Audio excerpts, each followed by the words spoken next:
Selamat datang di video tutorial Siswa Niro. Kali ini teman-teman saya akan menjelaskan konsep warna bagian kedua. Yang pertama saya sudah menjelaskan mengenai hue, saturation, dan value, dan saat ini saya akan menjelaskan apa itu monochromatic. Oke, sebelum saya menjelaskan secara detail kira-kira konsep warnanya seperti apa, teman-teman jangan lupa like, subscribe, dan aktifkan loncengnya supaya teman-teman bisa mendapatkan video terbaru dari saya setiap minggunya. Jangan ragu ikuti channel saya karena di dalamnya banyak tips dan trik bagaimana cara bermain desain dan animasi. Oke, kalau begitu langsung saja simak videonya bagaimana cara bermain warna monochromatic. Oke, teman-teman, jadi di bagian kedua ini, di sesi berikutnya mengenai warna, saya akan menjelaskan bagaimana menggunakan monochromatic ya untuk bagian kedua ya teman-teman. Dan teman-teman juga harus paham bahwa warna itu sangat penting peranannya dalam kehidupan sehari-hari. Kurang lebih seperti itu. Oke, saya geser ke bawah. Kita juga harus memahami yang namanya color harmony. Nah, color harmony itu mengkombinasikan warna antara warna satu dengan warna yang lain. Kurang lebih seperti apa dan caranya bagaimana dan kira-kira manfaatnya seperti apa. Oke, jadi di dalam bermain warna kita akan belajar 6 skema warna teman-teman. Jadi salah satunya adalah monochromatic. Nah, apa itu monochromatic? Jadi dulu saya pertama kali ketika baru mulai belajar mengenai warna, setahu saya tuh monokrom itu warnanya hanya hitam putih teman-teman. Tidak lebih, kurang lebih seperti itu ya. Taunya itu, tapi ketika saya belajar monochromatic mengenai konsep warna baru tahu, oh ternyata tuh monochromatic ini adalah satu warna yang kita pilih, apapun warnanya satu warna doang. Kurang lebih seperti itu. Kemudian nanti di dalamnya ada beberapa warna turunan, kurang lebih seperti itu untuk monochromatic. Monochromatic ya. Nah, gambarnya seperti apa? Ini saya geser ke bawah. Nah, teman-teman boleh lihat di sini ada monochromatic. Jadi kita pilih salah satu warna, entah warna merah, kuning, hijau, biru maupun yang lainnya. Teman-teman pilih salah satu.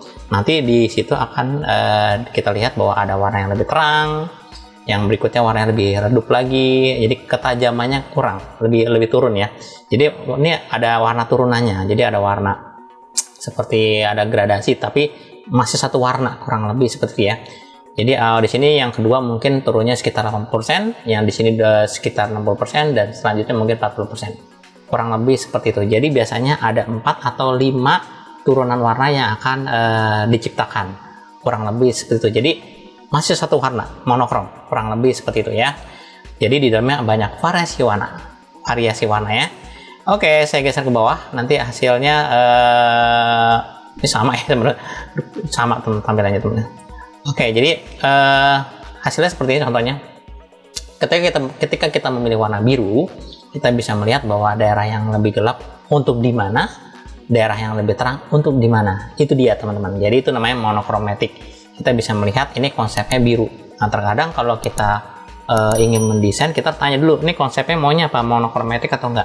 Nah, terkadang kalau misalkan ketika kita sedang mengerjakan project, terus kliennya nggak tahu nih mengenai warna, ya kita ngasih masukan buat mereka. Ini ada kira-kira ada contoh-contohnya nih, saya kasih tahu nih, kira-kira kamu suka yang mana. Nah, kadang-kadang gitu.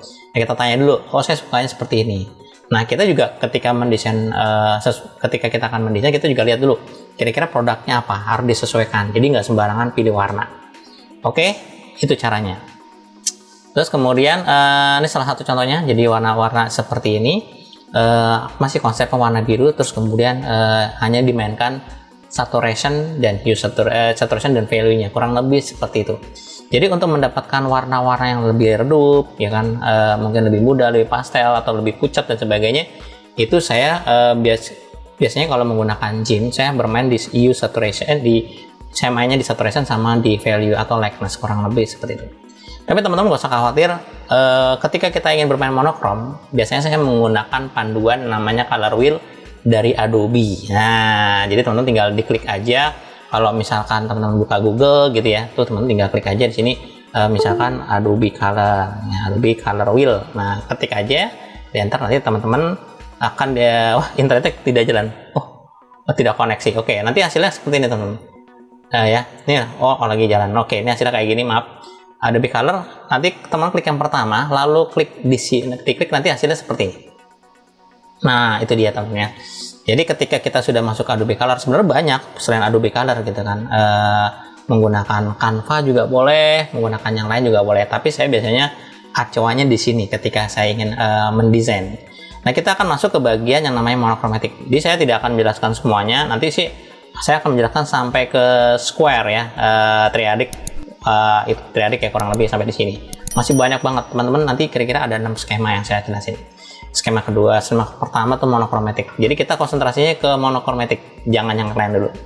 Nah, ketika saya pilih monochromatic, teman-teman akan melihat tampilan seperti ini. Nah, ini boleh digeser ke bawah.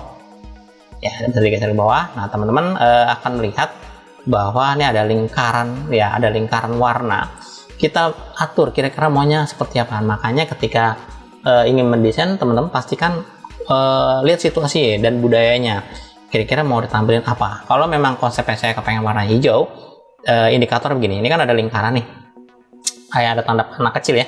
Tinggal digeser aja arahnya kemana kita mau. Nah, itu dia. Tinggal diatur aja. Kalau keluar, berarti warnanya akan makin tajam saturation-nya. Kalau ke dalam, berarti lebih rendah nilainya. Jadi, saturation-nya lebih rendah. Nah, kurang lebih seperti ya. Oke, setelah kita pilih misalkan warna ini, teman-teman tinggal mencoba untuk mengambil warna-warna yang ada di sini. Nah, itu dia ya. Oke, setelah sampai di sini teman-teman tinggal atur kira-kira kebutuhannya untuk media sosial atau print cetak. Kalau teman-teman kepengen untuk media sosial, pastikan dipilihnya RGB. Nah, kalau memang diperuntukkan untuk outputnya percetakan, saran saya pilihnya CMYK. Simple, sederhana. Oke, cara penerapannya bagaimana ke Adobe Illustrator-nya atau ke misalkan ke software GIMP atau ke software Inkscape. Oke, mungkin saya menggunakan Adobe Illustrator dulu ya sebagai contoh sampelnya. Teman-teman boleh diterapkan kemanapun saja, silahkan. Jadi kalau misalkan kalian melihat di sini ada pagar A3 F2 ini sebenarnya kode RGB, teman-teman. Kode RGB ini boleh teman-teman boleh diketik satu persatu per bagian, baik red-nya, green-nya maupun blue-nya. Nah, teman-teman atau mengcopy yang ada di sini. Nah, begitu caranya. Contohnya misalkan saya pengen mengambil warna yang konsepnya adalah hijau. Jadi teman-teman boleh mencampur warna A, B, C itu boleh, atau C, D, E juga boleh, atau A, B, C, D juga boleh, silahkan. Nah, caranya bagaimana? Misalkan saya kepengen ambil warna yang A, ya saya coba tinggal di copy aja, nanti lalu di copy seperti biasa. Nah, kita buka aplikasinya menggunakan, misalkan saya menggunakan Adobe Illustrator ya teman-teman. Terus kemudian saya coba untuk pilih di sini warnanya yang saya pilih, kira-kira objek yang mana saya mau. Kemudian teman-teman pastikan double klik di sini atau pilih warnanya. Kalau ini di Adobe Illustrator ya, teman-teman tinggal diklik kanan di sini di paste. Nah, oke, lalu di oke. Dan warnanya sudah berubah teman-teman, kurang lebih seperti itu. Nah, misalkan saya kepengen warna di bawahnya agak lebih muda, berarti saya masuk lagi ke bagian ke sini. Saya kepengen ngambil warna mungkin yang ini, yang B. Saya blok lagi, lalu saya copy lagi. Kemudian teman-teman tinggal aktifkan objeknya, lalu pilih di sini, double klik, lalu dipaste di sini. Oke, mungkin kalian bertanya, apa sih A3 ini maksudnya gimana? Oke, yang A3 pertama itulah red ya, kemudian yang berikutnya green, yang berikutnya lagi blue. Yang jadi ada 6 ya, dua pasang. Yang A3 pertama itu red, yang kedua green, yang J7C itu adalah blue, kurang lebih seperti itu. Oke, kalau sudah teman-teman tinggal di oke saja dan warnanya sudah bisa diterapkan. Kurang lebih seperti itu. Terus kemudian misalkan saya mau diganti warna yang lain di sini. Ya sudah, teman-teman tinggal memilih warna yang ada di tadi. Kira-kira maunya mana? Oh ya, saya maunya tulisannya warna ini deh. Nah, lalu di copy, terapkan ke aplikasi, ke software vektor kita. Terserah mau menggunakan CorelDRAW, menggunakan Freehand, menggunakan Inkscape, menggunakan software lain. Nah, saat ini saya menggunakan yang namanya AI dari Adobe ya. Oke, klik di sini, terus kemudian saya pilih objeknya, saya pilih objek yang manapun, lalu teman-teman tinggal diterapkan warnanya langsung di situ, tempel saja. Nah, jadi seperti itu teman-teman. Nah, silahkan lakukan ke objek-objek lainnya ya, boleh diaktifkan menggunakan shift seperti biasa, lalu diberi warna langsung tempel saja. Simple, sederhana. cara kerjanya seperti itu teman-teman. Nah kalau teman-teman misalkan nggak suka, saya maunya warnanya agak berbeda berubah, ya sudah tinggal dirubah saja, gampang. Oh saya maunya kepengen warnanya agak masih monokrom tapi warnanya agak beda nih, saya maunya mungkin agak kemari. Nah sudah tinggal diatur. Nah teman-teman di bawahnya, ini bawahnya untuk apa? Nah di bawahnya ini untuk mengontrol nanti dia akan memecah warnanya seperti apa. Nah jadi untuk terang gelapnya diatur bisa di sini. Nah kurang lebih seperti itu. Nah sudah sampai sini teman-teman sama tinggal dilakukan ya, tinggal di copy seperti biasa, contohnya saya kepengen BCE atau ABC juga boleh. Oke pertama mungkin yang A dulu deh, saya copy, atau yang ini E juga boleh, nggak apa-apa, klik kanan copy, terus teman-teman tinggal ke sini diaktifkan yang latarnya atau lingkarannya, lalu diberi warna, paste. Oke. Oh ya teman-teman, kalau misalkan teman kepengen yang CMYK, kliknya di sini ya, dirubah angkanya ya. Kalau RGB bisa diketik langsung di sini atau menggunakan kode, atau teman-teman kalau menggunakan yang mau di printing, pilihnya yang C-nya berapa, M-nya berapa, K-nya berapa. Nanti kita coba. Oke, ini saya oke dulu. Terus kemudian saya ambil warna berikutnya yang lebih mudah lagi. Seperti ini. Oh, saya kepengen ngambil misalkan yang warna C. Tadi saya pakai E ya, saya copy, lalu aktifkan file kita. Terus kemudian double klik lagi di sini, diberi warna pas. Oke, simple jadi ya teman. Oke, terus kemudian saya pengen warnanya agak beda lagi deh yang berikutnya. Mungkin saya maunya pakai warna ini. Oke nih, lebih gelap. Ya, copy dan lakukan dengan cara sama, diaktifkan dulu objeknya, aktifkan lagi, aktifkan, double klik, lalu teman-teman tinggal dipilih, di paste. Oke. Ini adalah proses dimana kita memberi warna pada mungkin elemen grafis menggunakan teknik monokrom, kurang lebih seperti itu. Jadi warnanya lebih enak, lebih ada gradasinya bagus, kurang lebih. Terserah mau gradasinya dari luar ke dalam, dari gelap ke terang, atau dari terang ke gelap, atau gelap ke terang. Silahkan sesuai dengan kalian. Kira-kira maunya bagaimana? Oke teman-teman, kalau misalkan kepengen mau yang CMYK bagaimana? Nah teman-teman pastikan di sini diganti menjadi CMYK. Terus kemudian tentukan kira-kira maunya mana. Nanti warnanya pasti akan lebih turun. Warnanya akan lebih turun. Jadi contohnya misalkan mau yang B, yang ini ya. Berarti 0, 5, 6, 16, 4. 0, 5, 6, 16, 4. Jadi CMYK ya. Ingetin 0, 5, 6, 16, 4. Oke, jadi teman-teman tinggal ke sini, klik di sini. Diaktifkan objeknya, lalu double klik 0 ya, 0, 5, 6 ya, 56 ya. 11 4. Kalau misalkan salah tinggal dirubah aja ya. Oke, saya cek lagi warnanya 56 16 4. Oke. 56 16 4. Oh, oke benar ya. Oke, lalu di oke saja. Nah, teman sudah berubah warnanya seperti ini. Ini warna-warna CMYK, teman-teman. Jadi warnanya agak berbeda dengan apa yang kita lihat. Ingetin, saya sudah menjelaskan bahwa di warna bagian pertama, part pertama, warna itu akan turun ketika kita bermain CMYK. Pasti begitu hukumnya. Oke, jadi teman nggak usah kaget bahwa warna CMYK itu memang pasti akan turun kurang lebih. Dan saya misalkan ingin menerapkan warna berikutnya, yaitu saya kepengen warnanya di sini mungkin agak lebih soft lagi. Saya coba pilih yang warnanya ini, yang C ya. Jadi 093 20, oke, 093. Ya, jadi saya teman ketik aja, klik di sini, double klik 0. 93, udah 93. Terus kemudian berikutnya apa lagi?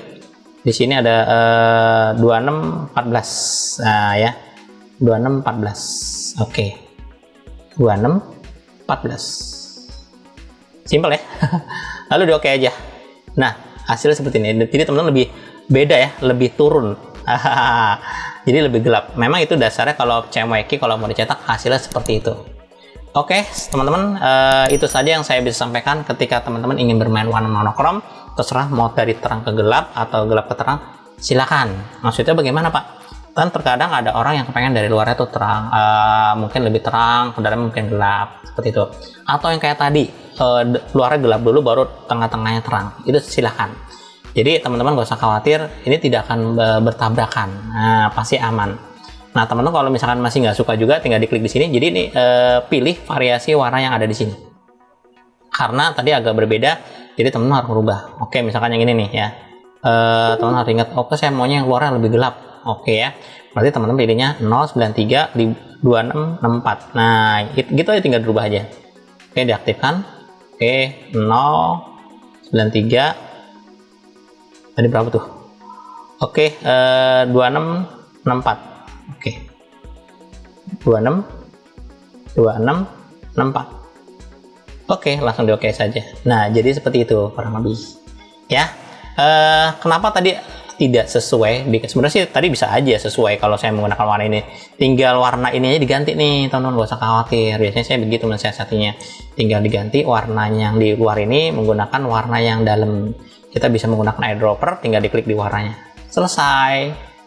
Begitu, teman-teman. Atau kebalikannya, karena di sini tadi warna putih, teman-teman biasanya prinsip dalam desain warna itu gini. Ketika latarnya warnanya terang, berarti lawannya putih. Kayak misalkan kayak gini. Contohnya di sini warnanya gelap. Nah, misalkan yang ini diambilnya.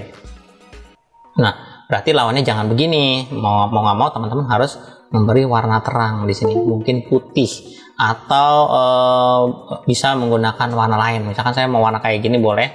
Saya kepengen warna kayak gini deh, gitu kan. Tapi warnanya lebih terang. Yaudah teman-teman gampang. Misalkan nggak mau pakai acuan yang ada di sini, kayak gitu ya. Teman-teman tinggal bermain use saturation-nya, yaitu ketajamannya dengan cara atau tajam lemahnya di sini. Di double klik di sini, teman-teman tinggal diatur aja lebih rendah, lebih terang. Tapi masih bukan putih banget, tapi lebih agak ke krem-krem, ke merah-merah dikit. Atau keunguan juga boleh, kurang lebih seperti itu. Biasanya saya menerapkannya seperti itu, jadi tidak terlalu putih banget. Nah, tidak terlalu menonjol banget. Tapi kalau teman-teman kepengen menonjol banget, boleh tinggal diputihkan saja, tergantung kebutuhan. Kira-kira nih yang mau ditonjolin mana? Itu dia. Oke teman-teman, itu saja yang saya bisa jelaskan bagaimana cara bermain monokromatik. Ya, jadi kita ngerubah warnanya dengan satu warna yang kita pilih, terus kemudian diatur gelapnya. Nah, di sini kan tadi kita mengatur warna gelapnya kan di sini. Kalau gelap lebih ke bawah, kalau terang ke atas. Kalau ketajam ke kanan. Nah, jadi kalau teman-teman mau tajam ke kanan sini, pojok sini. Kalau terang gelapnya di kiri atas sama bawah. Oke, paling saya bermainnya di situ atau di bawah sini gelapnya. Nah, itu dia. Tapi kalau mau mulai fokusnya lebih terang atau saturation, saya naikinnya ke sini. Oke, kalau kelemahannya saya lemahkan, biasanya akan saya turunkan kemari. Nah, jadi kalau saya ingin bermain saturation nih, biasanya saya mainnya gini doang nih. Nah, kanan kiri itu dia. Kalau saya bermain saturation. Oke, tapi kalau saya ingin bermain yang namanya likeness atau value, saya akan mainkan dari sini ke bawah. Atau dari sini atau kemari ke kiri. Terserah ya, bebas ya, tinggal diatur. Jadi mainnya seperti itu kurang lebih. Nah, kalau misalkan di Adobe Color bagaimana? Teman-teman untuk mengontrol likeness-nya, teman-teman bisa mengejas biasanya di sini tidak ada ya, teman-teman. Kalau di sini tidak ada. Nah, teman-teman hanya bermain di bagian di sininya. Ini kan kalau tanda panah ini adalah base color-nya, jadi warna dasar yang kita pilih. Nah, teman-teman tinggal mengontrol untuk maju mundurnya. Nah, itu dia. Kalau teman-teman misalkan maju atau mundur, teman-teman bisa ngelihat bahwa seperti ini. Kalau turun ya, nanti akan lebih seperti apa, itu dia bedanya. Jadi kalau teman-teman misalkan saya kepengen turun ke bawah, itu akan makin gelap. Tapi kalau misalkan teman-teman arahnya ke atas, ke pojok pinggiran ini, dia akan lebih tajam. Kurang lebih seperti itu. Contohnya kayak gini nih. Nih, naikin ya. Ketika saya turunkan, nah itu nanti nilainya agak berbeda, teman. Nah ya, oke, kita klik dulu yang ini, contoh. Saya geser lagi, tinggal diatur. Nah itu dia, teman-teman. Oke. Jadi teman-teman tinggal bisa di-adjust langsung di sini. Maunya seperti apa? Apakah mau lebih terang? Nah jadi teman-teman ngambil warna terangnya dinaikin. Kurang lebih caranya seperti itu ya, simple ya. Atur intinya gini teman, bahwa kalau kita konsentrasi ke pinggir di sini berarti warnanya makin tajam, tapi kalau makin ke bawah ke sini dia makin lemah.